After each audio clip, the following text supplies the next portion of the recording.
Hello IIT aspirants, welcome to Math Pro. मैं आपका teacher Nitin और आज इस वीडियो में हम डिस्कस करेंगे लिमिट्स की डीपीपी नंबर 6 के solution. So without further ado let's get started. बहुत ही बेहतरीन क्वेश्चन है भाई। डिनोमिनेटर में हम बाइनोमियल एक्सपेंशन लगाएंगे पहले।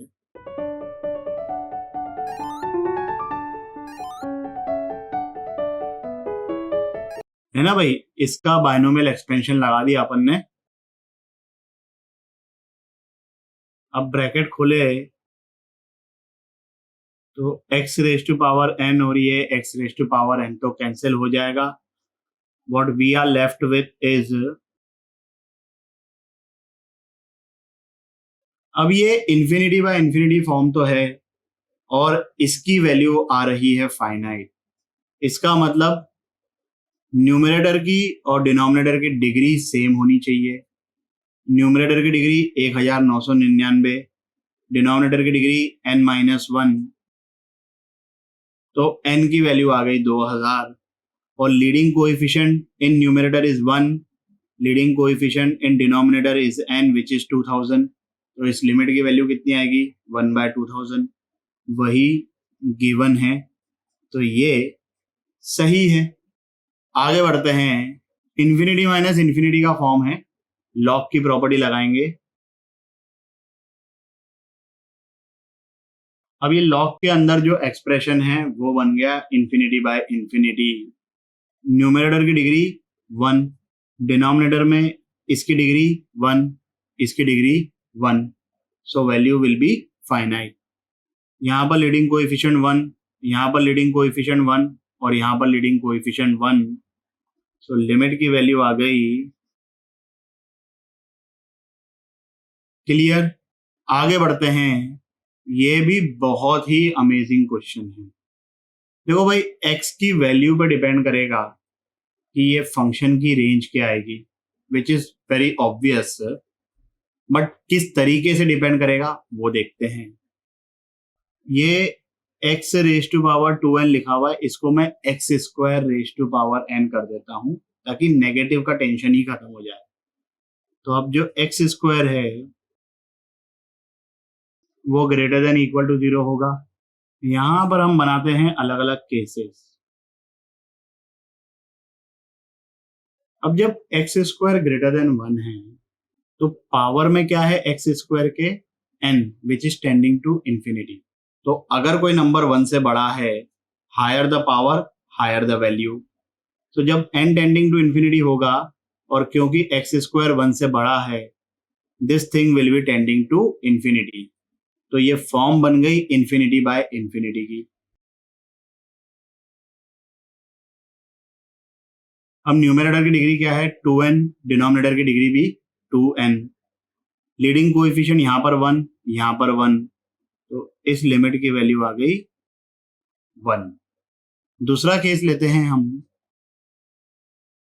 X square equal to 1।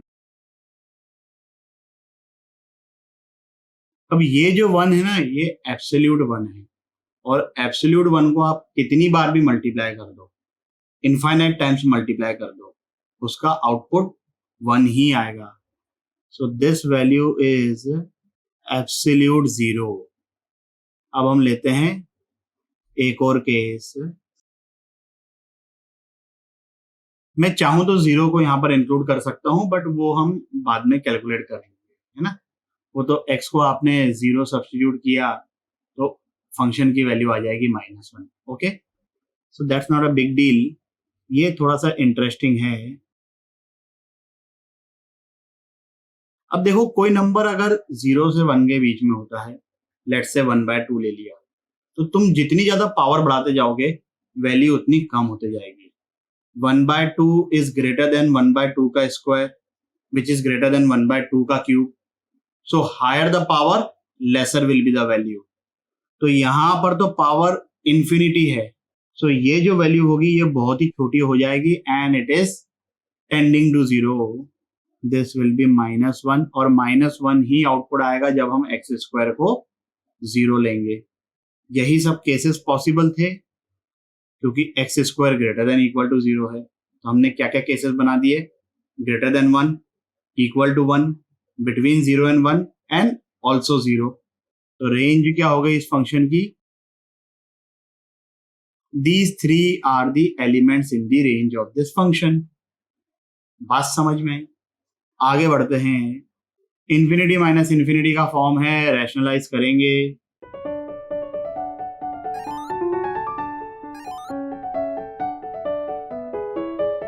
a minus B into A plus B will be A square minus B square. ये तो हमको बचपन से पता है।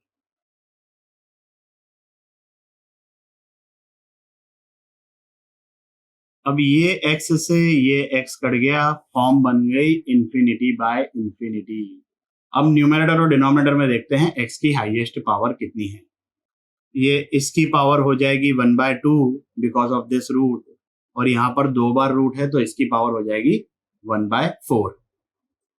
यहाँ पर इसकी पावर 1/2 और बाकी इन दोनों की तो इससे छोटी ही रहेगी, और यहाँ पर इसकी भी पावर 1/2।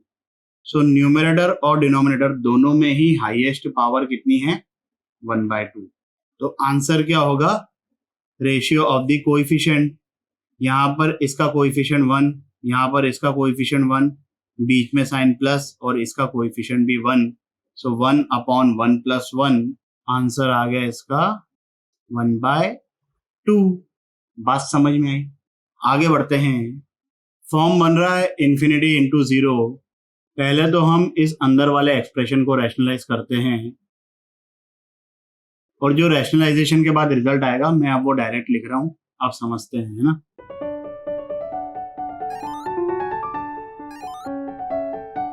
अब ये x² इधर एक x² से कट गया, ठीक है भाई।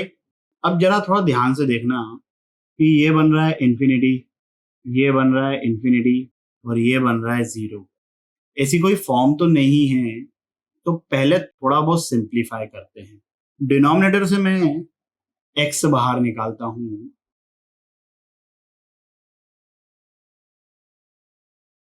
तो यहां से x² बाहर निकला तो वो x बन के निकलेगा। यहां से x⁴ पहले एक रूट से बाहर निकला तो x² बन के निकला, फिर दूसरे वाले रूट से बाहर निकला तो x बन के निकला। ये 1 की जगह क्या बचेगा? और इसकी जगह बचा 1, यहां पर √2। ठीक है भाई। अब ये x से इधर ये x का एक पावर कटा, और अब देखो कि डिनोमिनेटर में कोई दिक्कत नहीं है।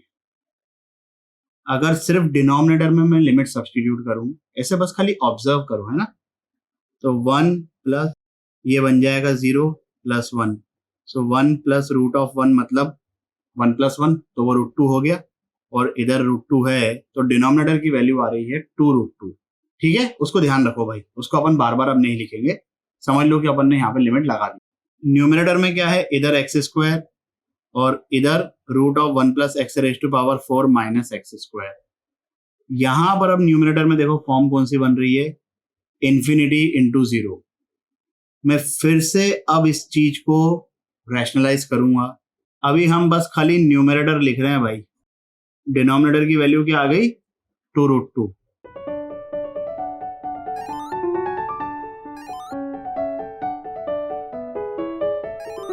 यहां पर न्यूमरेटर में हाईएस्ट पावर x², डिनोमिनेटर में भी हाईएस्ट पावर x²। यहां पर इसका कोएफिशिएंट 1, इसका कोएफिशिएंट 1, इसका कोएफिशिएंट 1।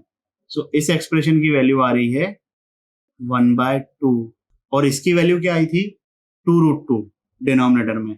सो 1/2 इंटू 1/2√2, फाइनल आंसर हो गया 1/4√2। इस वीडियो के लिए बस इतना ही। आशा करता हूं कि आपके सभी डाउट्स क्लियर हो गए होंगे। अगर हो गए हैं तो लाइक, कमेंट, सब्सक्राइब करें और अपने दोस्तों के साथ भी शेयर करें। अगले वीडियो तक के लिए सावधान रहें, सुरक्षित रहें। जय हिंद।